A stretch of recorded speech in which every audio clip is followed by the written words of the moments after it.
So welcome to another episode of Coming to Your Senses, where we talk about navigating, if I can say that correctly, the labyrinth of the mind and emerging victorious. And today I am joined by two magical people. Now I'm classing them as magical. They probably don't see themselves as magical, but I'm classing them as magical. Because they have taken custody of a property that they are creating, in my view, the best retreat venue that I've been to in the UK, which is St Mark's Stays near Sedbergh in Cumbria. And Jo and Damien, I wanted to have on the podcast because they are two magical people, and they're very magical people in my life. And I wanted to share them with the world. I've been a bit loath to let the world know about your venue because I want to make it sure it's always available for whenever I want it. However, welcome to the podcast, both of you. Thank you very much. That's fabulous, isn't it? Yeah, thank you for that lovely introduction. It's lovely great to be here. Well, it's very true. It's very, very true. And not only did I want to share you with the world because you do have a magical place that you are creating a very special environment to be in, but also, the time that I got to know you a little bit more this year and spend more time with you this year at my retreat than I would normally do.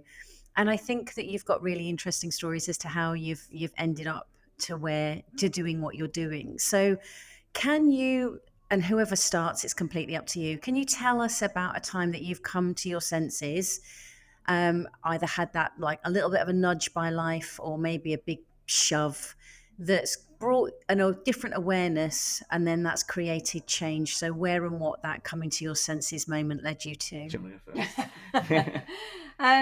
So I would say mine's more of a gradual occurrence. So I'm in my 50s, I'm 51, and over the decades I've probably had 4 or 5 careers, and a change kind of passed quite a lot. I'm lucky, I don't mind change, I embrace it.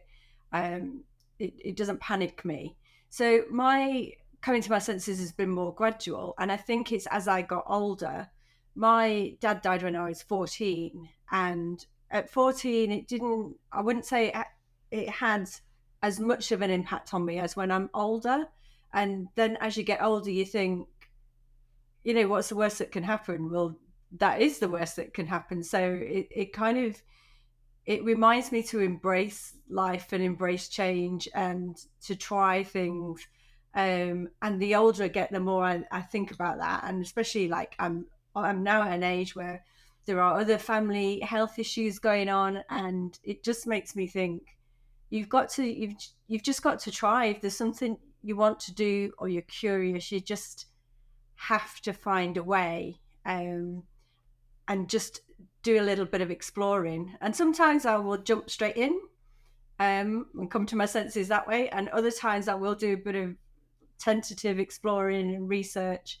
And the other thing that helped me come to my senses was I was a little bit unsure of a career, and then decided I wanted to go traveling. And we went on a holiday, and the purpose of the holiday was, Damian said, I'm not giving up my career for a bit of a whim. So 3 months down the line, you'll be saying, no, I can't do it, I don't like it. So we went on a holiday to Egypt, where we were allowed to only take a backpack. And the first night was booked for accommodation, and after that we had to just wing it. And again, when you kind of go out in the world and you realize it's much bigger than the stuff you worry about, and everybody's kind of the same, but their own issues, their own things going on, their own fears, their own passions, their own drives. And that holiday really made me think again about, okay, there's things you can do, there's ways around things, there's opportunities. You've just got to almost be brave enough to go and explore, even if it's no, that wasn't the right thing. If you've listened to the first episode of Coming to Your Senses, you'll know that in the early 2000s, I experienced a breakdown. I tried different therapies, but it was coaching that truly helped me transform my life. Initially, when I discovered coaching, though, I couldn't afford it. And it was a kind soul who sponsored me not only to have coaching, but also to train and become a coach. And my promise to them was that I would pay it forward. And I've done that in many ways over the years, initially through social media and private Facebook group called Confidence Revolution, and also through Coming to Your Senses, the podcast.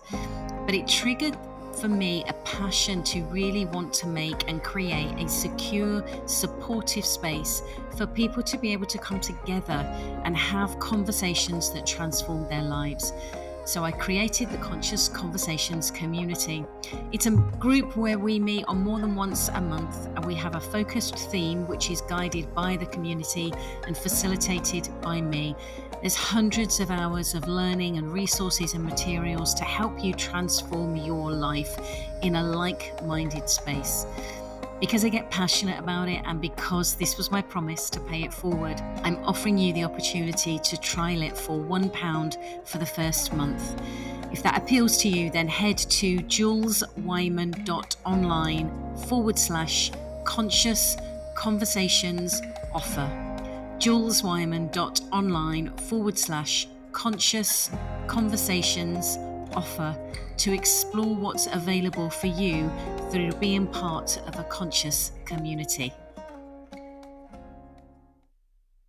So there's a couple of key things for me in terms of coming to my senses, and I'm pretty sure Damian will talk about how come we came to St. Mark's. Yeah, great. Yeah, but yeah, I'll let you talk. I guess my coming to my senses story. I think it's going to be.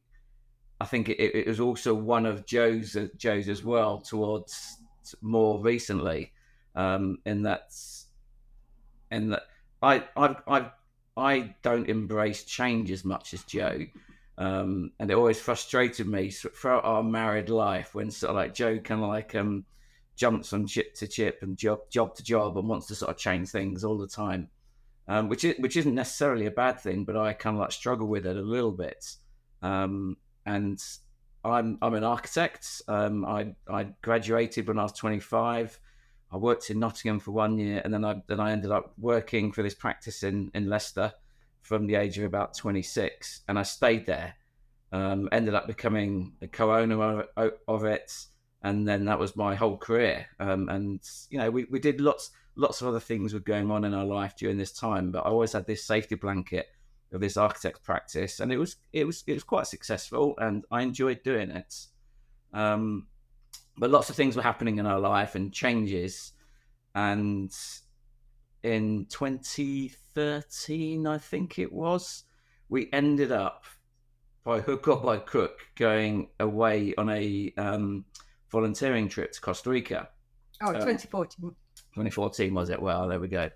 It was a charitable organisation called Rally International, and we were umming and ahhing about what to do. And we almost wanted a bit of a break from work, a sabbatical, and we ended up getting accepted to go to Costa Rica as project managers, where we did various projects over there in Costa Rica and Nicaragua. We went as a couple, but we ended up getting split up when we were there, because that was very much the thing to do, that I went and did my projects and Jo went off, did our own kind of things. So we were out there for 3.5, 4 months in total. And that was a real eye-opener for me, because I think we enjoyed it so much. We had such an amazing time, met so many different people, and just saw a different side of the world. And because we were doing different projects but meeting up each other, and we were sort of like realizing how much we can liked working together and doing things together. And that was my coming to the senses moment, where we thought, you know what, we don't have to stay in Leicester. We don't have to stick doing this architecture job, which I didn't mind doing it, but I was getting slowly more frustrated with. But it was basically, when we came back from Costa Rica, it was a case of, we said there's more to life than just doing our 9 to 5s in our little suburban house in Leicester. and what else can we do? And that, in a roundabout way, led us to here. So yeah, that was my coming to it, my senses moment, really. I love that. There were lots of other little things on the way and after it that led us to where we are here. But that was probably the key periods that made me decide, yeah, there's got to be more to it than just plodding away in the office. I think what I'm hearing as two separate approaches is, and I can relate to Jo. So, full disclosure, Jo and I not only are the same age, but we actually share the same birthday and the birth year as well, which we only discovered purely because I wanted to hold my 50th there, and they weren't doing it because Jo's birthday was there. So I kind of I have a lot of similar characteristics to Jo about that variety and that change and being a bit more adventurous and trying out those things. And yet what I also hear as a parallel with that is that the emptying of something in order to explore what else could be there, which is sort of like the approach that you're talking about with Costa Rica, which is let's just draw a line and have a bit of a break and a sabbatical just to see what comes out. And I wouldn't have called it a sabbatical, but when I left the theatre after a 10-year career before I discovered coaching, I was temping. And I think in some senses that was doing a similar thing, which is giving me the opportunity to see what skills I really liked using, what skills I had that I hadn't even realized. And I think very often we think that we have to go from one 9 to 5 to another 9 to 5 to another 9 to 5 and so on and so forth. And we end up keeping on. It seems like we're on a different treadmill, but actually we've just changed gyms rather than looking at what else could be possible. So I love that by doing something different, by going somewhere different, not only the location, but utilizing different skills, you discovered, actually, we quite like working together and we work quite well together. And having been in the presence of the two of you working together, I would say, yes, you do. You have this wonderful synergistic way of, I don't know how conscious you are of that happening, but it's like you are one. That one person goes to say something or do something and the other one's already done that. Do you notice that you do that? Sounds quite creepy. No, but it's like I've seen you. So again, I think it was the 4th year I've run my retreat with you this year. It was either the 3rd or the 4th. I can never remember. And we had an incident, unfortunately, where the chef wasn't able to come, and both of you stepped up to the plate in a way that I still can't thank you for, because it was just phenomenal. But there were moments where one of you went to do something and the other one handed the other one what they were going to grab. It was like this wonderful machine. It was just beautiful to watch. What would you say are what are the gifts of working that closely with your partner? What would you say are the gifts that brings? I'd say it's you've always got the chance to talk and adjust as you're going along, and you can see what the other person's going through. You kind of have a bit more understanding, a bit more empathy, because you're there, you're present. So you have your own point of view and how you feel, but you can witness what somebody else is doing. Like, I can see where Damian's strengths are. I kind of pick up when he'd rather, like, I take over. So a bit of that synergy thing. So you work as a tag team. Yeah. And that Damian knows if I'm stressed, he knows when to pick up the bits of the business, and he's like, yeah, Jo needs a break, or Jo needs to go and do something creative, so I'm going to do this task that is more boring at this present moment. So that's how I feel. I feel like, yeah. Ultimately, you really get to know each other inside out, and all the bits, which is a gift and a curse. So, and I can totally see why it doesn't work for a lot of people, and I think we're just really lucky that, and even our friends around here sort of like say that, it's really great that we work together on that, and they can see it working well. But yeah, it's just the fact that because I mean we've been together for such a long time that we've been married 25 years, and you just get to know everything, and you can literally kind of like understand each other so much more. And it is a gift because you can step into the other person's role as well, because you work with them all the time. You know, if suddenly they have to go away, you know, it happens with family circumstances and things, then you're like, okay, this is how Damian would do it, or this is what he would do. So yeah, you almost don't have to train somebody else because you've seen what they're doing. Because she's already trained me. I love that.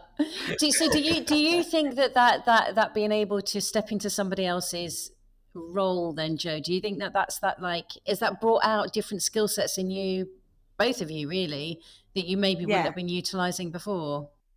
Definitely. It forces you to tackle new things, and new aspects, and kind of also makes you reflect back on what you do as individual, and you think, is that the best way?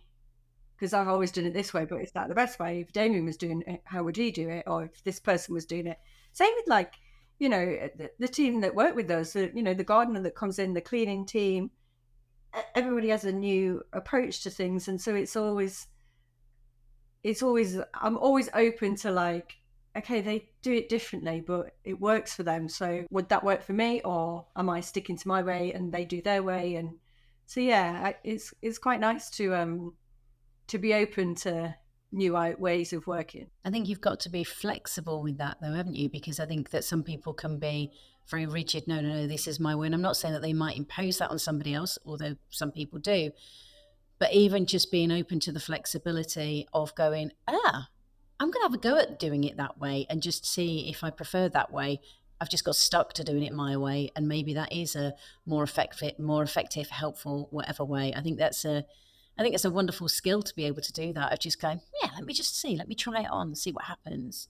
I went through a stage years and years ago of pretending to be, I took a different person for a year, Dalai Lama, Anita Roddick, various different people.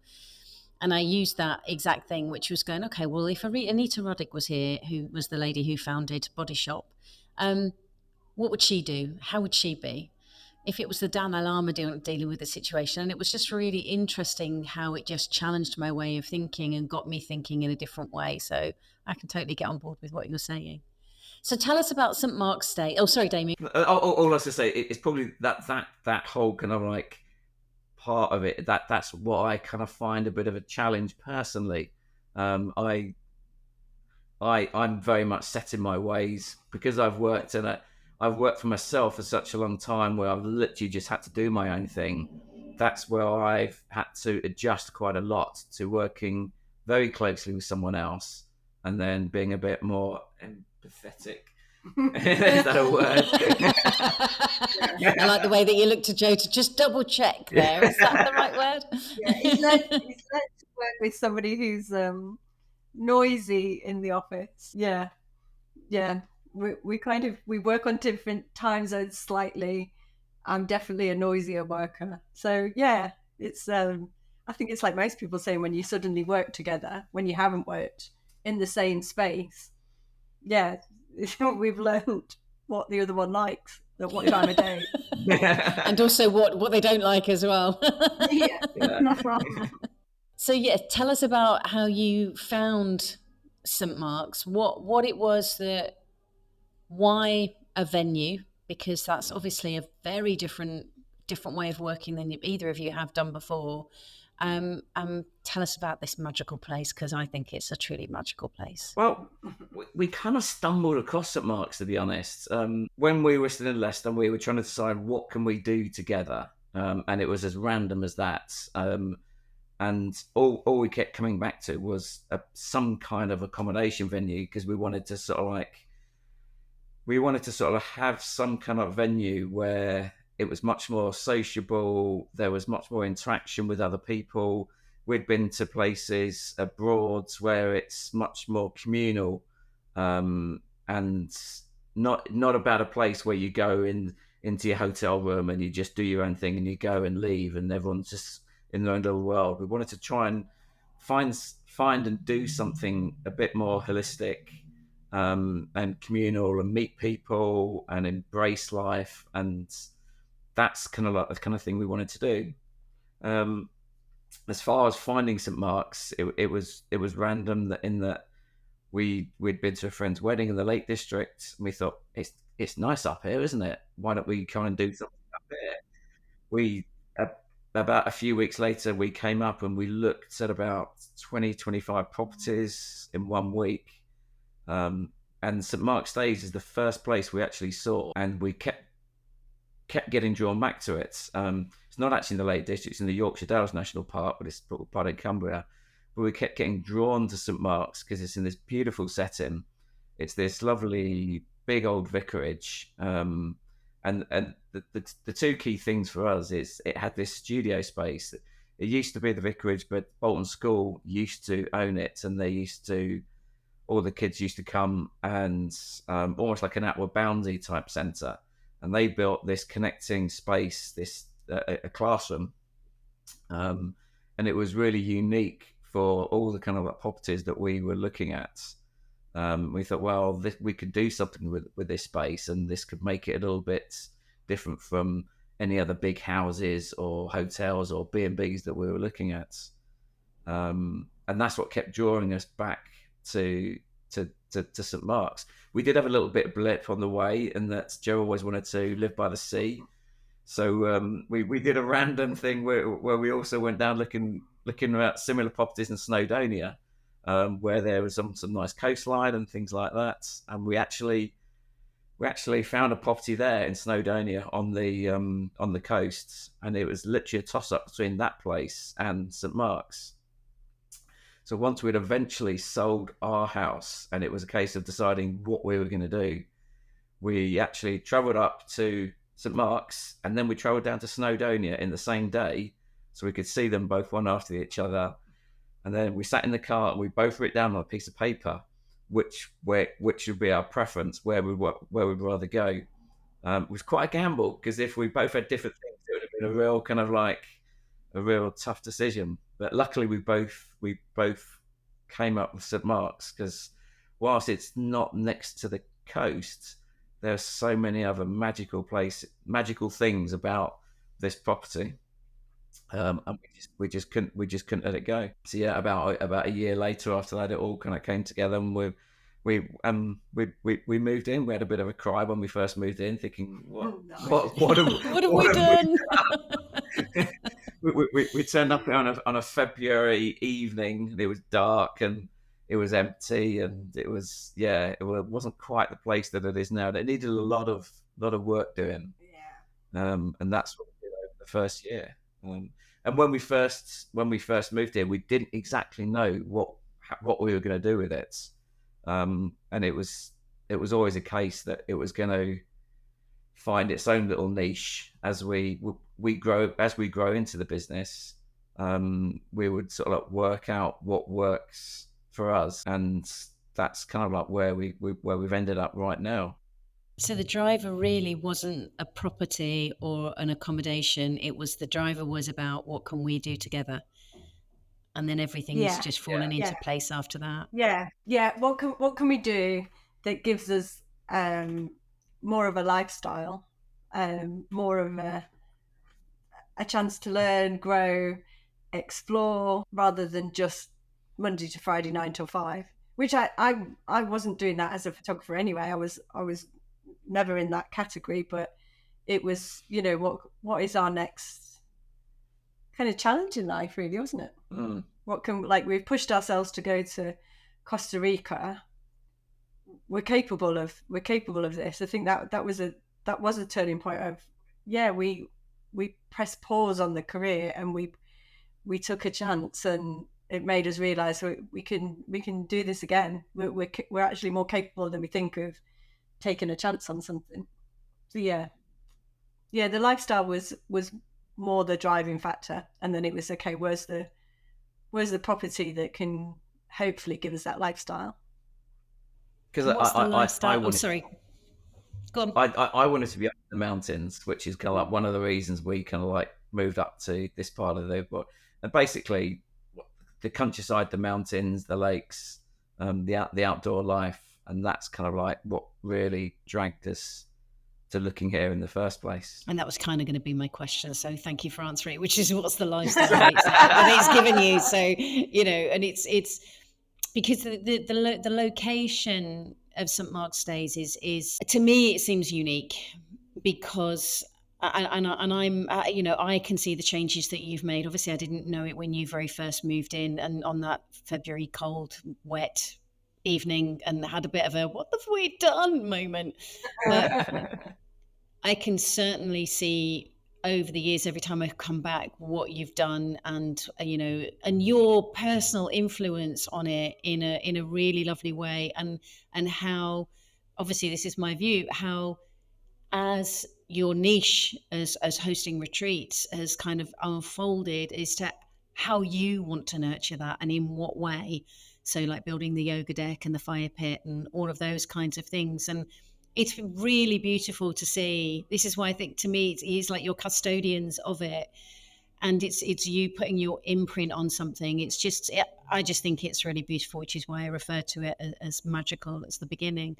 What do you think that moving there, other than the lifestyle it's created, what do you think is the biggest impact that it's had on you as a couple, but also individually? I would definitely say my health is better. I never had a problem with my health, but like the only time I've been sick here in 7 years is I got COVID for 24 hours, and that's like I don't know whether it's the water from the borehole, the fresh air, because I spend less time stressing. But yeah, there's a definite health benefit, and I think that's work and nature related. I think personally for me as a couple, I think we've kind of opened up like the lines of communication a lot more, because we run a business together. We have to talk. You can't just say I've had a bad day at work, I don't want to talk about it. You have to talk about it, and you have to say what you want the business to be, or what is not working for you, or what is working. And that kind of leads into everything. We kind of, I feel like we don't shy away from any conversation at all, really. So yeah, I think that would be a big one for me. So it's brought you much closer together as a couple. Yeah. We've also found new things to do together. So like it's just that before we moved here, we'd do our own work 9 to 5. Evening would be this ritual of watching the telly, have dinner, and the weekends would be what should we do this weekend or whatever. And there was never really sort of like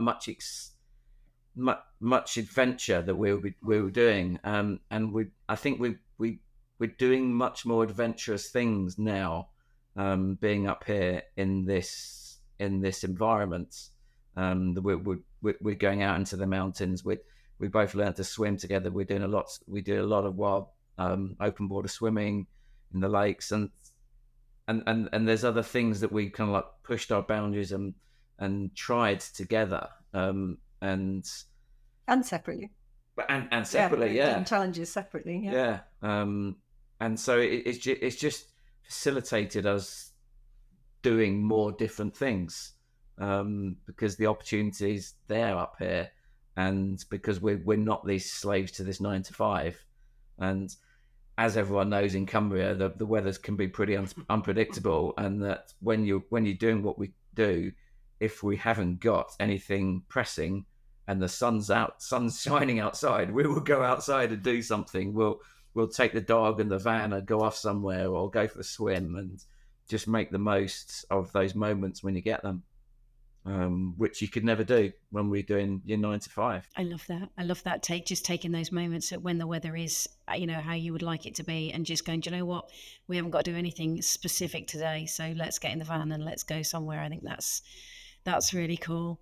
What would you say is running a business? Because we do see other people running businesses, and they're kind of, you know, they might have left a corporate job, but they're still very much very tied into the business, and not, I feel like sometimes they're not getting the perks of working for yourself. Like for us, working for yourself means, okay, I'm going to go out this afternoon because I can have that flexibility.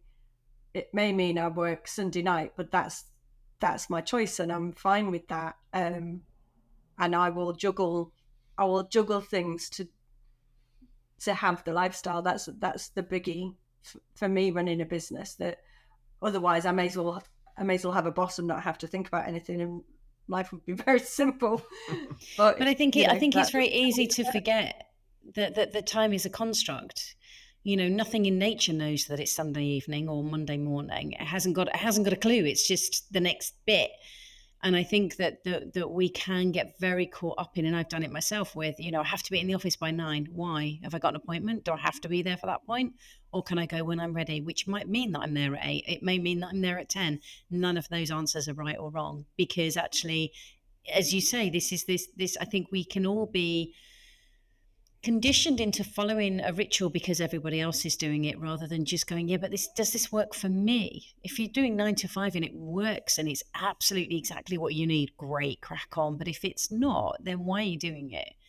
Whether that's working for somebody else or your own business. But if you have got your own business, is playing around with it. Once I've finished this recording, because it's nice weather, me and the furball are finishing early, and we're going for a walk on the way home, big walk on the way home, because I can. And I think that that's exactly the point. I think that we all get far too conditioned into we should, and this is how the world works, and this is what we should be doing, rather than stopping and going, but is this what I want? Is this going to work for me? And I think how I hear you talk about Costa Rica, that's, to me, is one of those moments of, I often think of it like a snow globe that's been sat on the bookshelf for a long period of time, and then it's been picked up and someone's just gone, oh, let's have a play. And then all these flakes have just fallen into a different place and gone, oh, right, okay, this still could work this way. But I think so many of us just let it sit there rather than picking it up and giving it a shake because we're worried that it might not fall where we want to, rather than realizing even if it falls where we want to, we can still change it again and we can still give it another shake. Yeah. And like that construct of time, it's easy for us. I have absolutely no doubt how much easier it is for us. We don't have children, so we don't have any other schedule apart from us and the dog. So that's a number one that makes life easier in terms of changing things. But I was thinking about literally just last Thursday, this, Aurora arrived, and how many people must have dropped everything to go outside, even if it was just in the garden, because they'd seen all of these alerts, all the people posting, and they just didn't think it's Thursday, this is the night I get the school uniform ready, or everybody just went outside and was excited and thrilled. And I feel like that's, sometimes we need a bit more of that in life, a bit more of like, go outside and have some awe, or go and do whatever makes you feel that awe. Just have a bit of a nudge. Yeah, just find a gap, between busy life and school runs and everything else, looking after family. Find a gap to go and create that little bit of awe, and you just don't know what it might spark. We forget to do it, don't we? We forget to be children. Yeah, well, yeah. What would you say for either of you are, probably this is more directed towards Damian, actually, having been in that 9 to 5 and been in that routine a bit more than, and Jo being more on the creative side with the photography. How did you access that awe back then, if at all, Damian? So how did I what? Sorry, I missed. Access that awe, those little moments of just going, oh, hang on, this is magical, this is great, or I want more of this. Before I moved here? Yeah. Oh, did you? Maybe you didn't do that before. Maybe I didn't. I don't know. No, you did. You might have to give him a nudge, Jo. Go out, look at the Northern Lights. I think Damian's awe is stuff he kind of takes for granted, but it happened in Leicester, and it is one of the reasons we moved here. Like if you tell Damian he's got a day out with a dog in a hill, that's his awe. Like I get like the excitement. He's getting the map out. He's planning. He knows the route. He knows the time. Do you not think that's your life?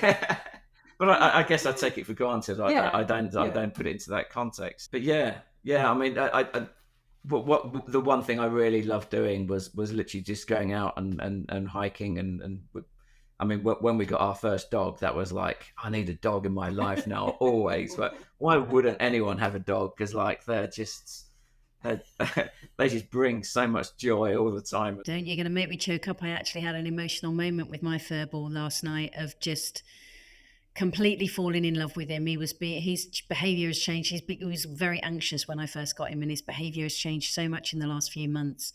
And he's coming for snuggles and everything. And he was curled up next to me and just flipped himself over onto his back. So his belly was bare, and he would never have done that. Never. I could have flipped him over, but he would never have done it himself.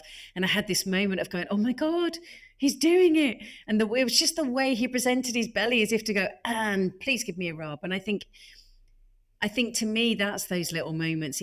Don't get me wrong. That's one of the reasons I got a dog, was to force me to go out and go for a walk. But even just to me, those little moments of going, that's a difference. That's something I didn't experience before, because he wouldn't have done that before. And it's those magical moments, or stopping and seeing a flower that's coming into bloom that hasn't been there for ages, or the shoots coming on the trees, and all of these different things that I think it's so easy to take for granted, rather than just taking a breath with them and appreciate them. And I know that sort of take a breath, take a moment mantra has become a bit meme-ish and a bit mainstream, but without actually being put in practice. I think people are chucking it around as a ticket off the bucket list thing, rather than realizing it's a way to live. And I think that if I go back to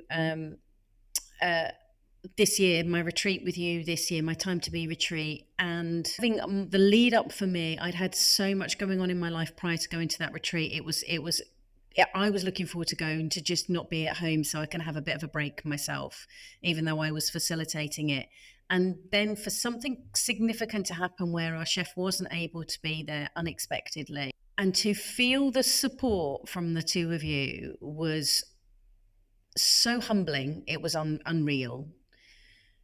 But it was, what was amazing, reflecting on it, was that from my perspective, as much as I was in a state initially, because it was like a culmination of a lot of things, but was actually the calm between all of us. And I was thinking about this both on my ride home, but subsequently thinking about the retreat, is that for me, it was just like, well, this is just what is. It's a situation we weren't expecting. So what can I do from here? What can we do from here? But the two of you, the speed at which you went into solutions was just like, it was like I could see myself falling off a cliff, and me going, oh, well, there's nothing I can do for me. I'm going to fall. There's nothing I can do. And in seconds, a net was being knitted by the two of you and put underneath me. It was like, well, I'm going to fall and I'm going to bloody enjoy it, because I'm totally got. And I think that's why I referred to you as magical, because you made it, I'm pretty sure that it was an intense moment for the two of you, but you made it look so easeful to find solutions. Now, I'm sure that my retreat isn't the only one where something's gone awry, or there's been a mishap. How, in that kind of intensity that can happen when problems arise, how do you, even if it's only a facade, I don't think it is a facade, but how do you maintain both a presence of calm, but also be so solution focused? Because I think that's really unusual. I think for me, running a place where people stay, is my immediate responses. How would I feel? What would I like to happen if I was a guest, or if I was an organizer? What would make me feel better? So I think that's the immediate response of trying to put myself into somebody else's shoes and say, what would I expect? This happened with the pandemic. We kind of had to say, there was lots of cancellations and policies and everything, but we just had to stop and say, okay, if this was us and we were booked in a place, how would we feel about it? What would make us feel calm? And that's probably the first response. Like, what would I want to happen if this had happened to me? And then that's empathy, Damian. Probably just the practical things, don't we? Then, Yeah.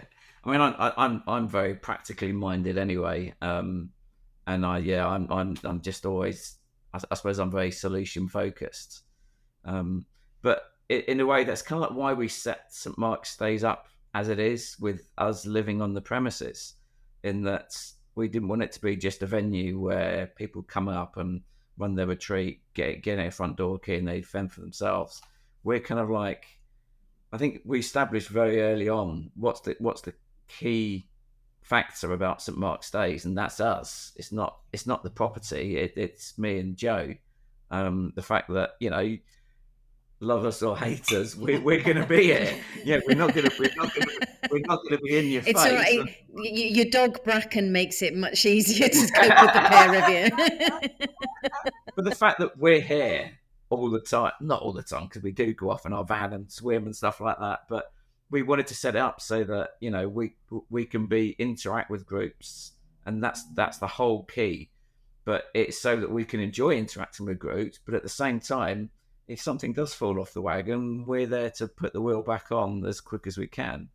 And that's, I think, what the majority of guests really appreciate. That even simple things like they can't work out how to use the coffee machine, or there's a red warning light on it, or something like that, and they'll just come around and see us, and we'll say, "Oh yeah, it's this," and we're there just to tell them exactly what it is, so they're not having to wonder and try and work things out for themselves. And sometimes you do get this, if you suddenly get a knock on the door and someone says there's a problem, and you get this sinking feeling. What is it? Is the boiler blown up or something really catastrophic? Luckily, to this day, nothing had to go. Although the boiler did actually pack in early days, and we did have an oven going on someone's. Challenges happen. Yeah. And but it's a case of trying not to panic and just getting a solution together, really. In a funny way, going away with Rally International, because we were there as project managers, so we considered the adults and the young adults that are 17 to 24. So we have to do a lot of training before you go over there, and even when you're there before they arrive, because you're responsible for people as young as 17, 18 in a wild environment in some instances. So I think 3 months of that also helps us to kick into don't panic, there's a solution, we just figure out what it is. Panicking never gets you anywhere. So. But I think, as much as you can joke about that, I don't think, maybe you don't realise how skilled you are at doing that and how uncommon that is. Because, I've been running retreats now for 11 years, and you're the first venue hosts where I've experienced that. So don't underestimate it, especially when it is a significant thing, because you're so, there isn't anything where I haven't seen you just immediately just go, here you go, or well, let's look at what's possible, or I'll go and speak with whoever I'm speaking to, or say I'll speak to the other one, and you'll come up with something. And I think that is, I think it's a skill, and I think it's a wonderful everyday skill. And I love the fact, Jo, that the recognition that it may be coming from that trip to Costa Rica, of realizing that we had to take responsibility for other people, and that recognition then of panic gets you nowhere, as you say, Damian. Panic gets you nowhere. So let's just stay calm and then see where we can find the solution from that point. I think that's really lovely. So I think being a photographer as well. And particularly for me, I dealt with everything they say not to: children, animals, live weddings. You don't get a second chance at a wedding. So again, all of those, that's true, kind of helped me to reflect that. I think all of those careers along the way have put in kind of this, what I'd call the softer skills of like, this is, children don't behave in family portraits. Don't worry, folks, if you're going for one, because they just don't. And you have to react to that. And same with like somebody's wedding day when challenges happen. This is the day of their life. I can't turn up tired and think, I've done this 17 times this year already, I can't be bothered. You have to turn up and be, this is the most important day to them right now, and I have to deliver, like I have to. And so I think those kind of softer skills creep into hospitality as well, of like every retreat is for every guest that comes here. There's a reason they've paid money to come here. They need a rest or a challenge or whatever they need. This is their big day. They've spent money to come here, and they don't need us not bothering. It's interesting though, isn't it, that we assume, like you said at the beginning, that you've had different careers, but actually we sometimes forget that we may not be using exactly the same technical skills, hard skills, but it's those other ones that I personally think that soft skills make a hard impact, and they should really be referred to more as human skills, because it is those ones that make the biggest difference. And the more that we can practice those, the more it can, what I'm taking from what you're saying there, Jo, is, and interesting enough, I recorded another podcast interview this morning, and the strong theme that came out of that was about the attitude that you bring, and you've got a choice as to what attitude you bring. And it's like, well, here it is again, you're pretty much saying the same thing. And with every wedding, it's that recognition of, I might have done this 17 times, but they haven't, and they've been looking forward to this for however many days, months, weeks, years, whatever. And therefore it is about being present and then navigating the little crazy child who's running around like a lunatic and trying to capture those moments where you can. And I love that. That's really about being present to what is. Yeah, I love that. So my final question of the podcast is always around if there's any guidance or advice that you would offer out to help anyone navigate through the chaos of life, because life does throw curveballs, be it at a wedding, be it at a retreat, or be it climbing a mountain or building a house. So what, if any, guidance or advice would you give to help people have awareness and navigate and have clarity through life's chaos? But you can go first. I love the little look between you. All I can say is what I do, and that basically I get outside. If I'm feeling overwhelmed or stuff's getting on top of me, just getting outside, getting away from the business, getting outside in fresh air, doing something that can take my mind off other issues. They're almost to taking a break away from things. That's what I find really useful. And obviously we got into and there's a massive craze about the old cold water dipping at the moment. And as soon as you get in cold water, you don't think about anything else except being in the moment and actually your body temperature plummeting and whatever, and that's such a sort of like a mind clear, and I find that really, really useful. I mean, the other thing, if I'm feeling overwhelmed and I've just got so much stuff to do, I'll literally just writing a list of the things I need to do and prioritizing things.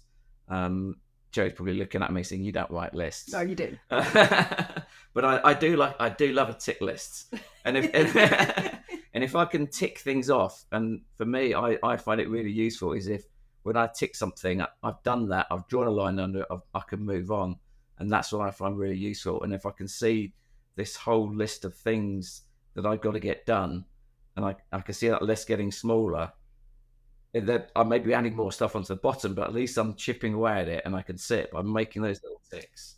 That's what I find really useful. So those two things, getting outside and ticking boxes. And cold water. There was 3 there, Damian. It's cold water as well. How about you, Jo? So I think I'm slowly learning to do a little bit of something that just feels right for me. So I've read a lot of books along the way and things of like, oh, you should get up at this time and you should do this every morning. You should exercise at this time and you should do the work then. And I've slowly realised that I'm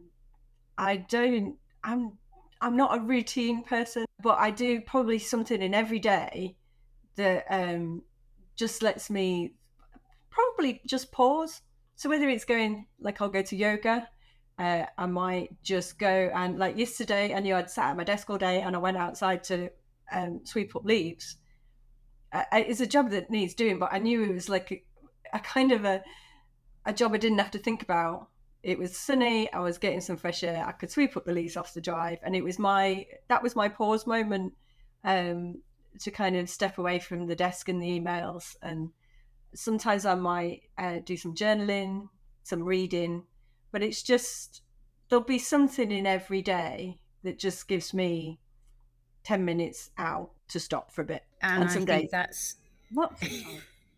I think that's the important thing, is that because there's so many things out there. I remember, oh gosh, maybe about 15 years ago, I wrote a big long list of all the things I'd learned of what you should be doing every single day. You know, everything from journaling, meditation, going for a walk out in nature, ice baths, running, just this list of all these things. And I remember saying to my friend, if I did all of those things, I would not be doing anything else.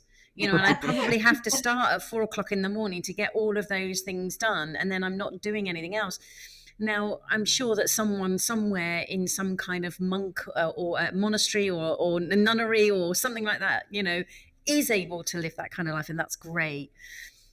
And I think it's great that we've got access to all this information to see all the possibilities of those things.